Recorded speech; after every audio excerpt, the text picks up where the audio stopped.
Čau, tady je Adam a dneska možná trošku neobvyklé video, protože se netýká ani peněz, ani práce v Anglii, ani investic do nemovitostí nebo do čehokoliv jiného, ale jde o hubnutí, jde o zdraví.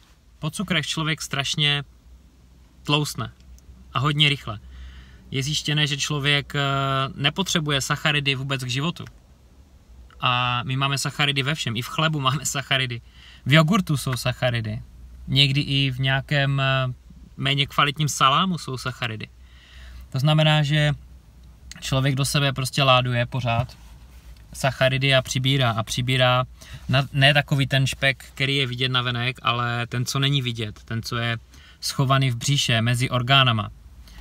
A já na to nejsem úplný odborník, tak ti teďka nebudu vysvětlovat všechny chemické reakce, které se v těle dějou, když člověk sní hodně sacharidu najednou, třeba ve formě rýže na oběd. Ale vím, že se uvolňuje inzulin do krve a ten inzulin v tom těle působí tak, že ty sacharidy zahltí ten organismus. Inzulin se prostě zblázní, začne se pumpovat a člověk potom cokoliv dalšího sní, tak má rozhozené hormony v těle a všechno se mu to dostává do ledvin a není to dobré pro tělo. Mně se podařilo zhubnout asi 2,5 kg za 4 dny, 5 dní, do týdne. A možná 2 nebo 3 cm v pase. A povedlo se mi to díky tomu, že jsem vysadil zhruba z 50% sacharidy, cukry. Nic neprodávám opět, spíše jsem si koupil tady tuhle věcičku.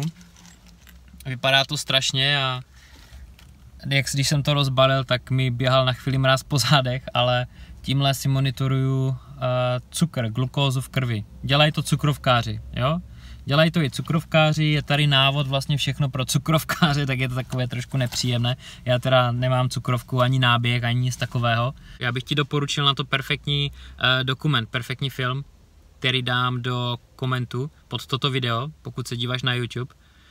Člověku to otevře oči o tom, co se děje a jaká je industry vůbec, ta potravinářská industry zkažená a co do nás pumpuje do lidí, jaké hnusy. A teď se nebavím o éčkách, ale čistě jenom o sacharidech, prostě cukr, blbej cukr a člověku to úplně zničí organismus a zničí celé tělo. Takže tohle jsem si koupil, začal jsem si dneska monitorovat glykémii, nebo takhle, glukózu v krvi.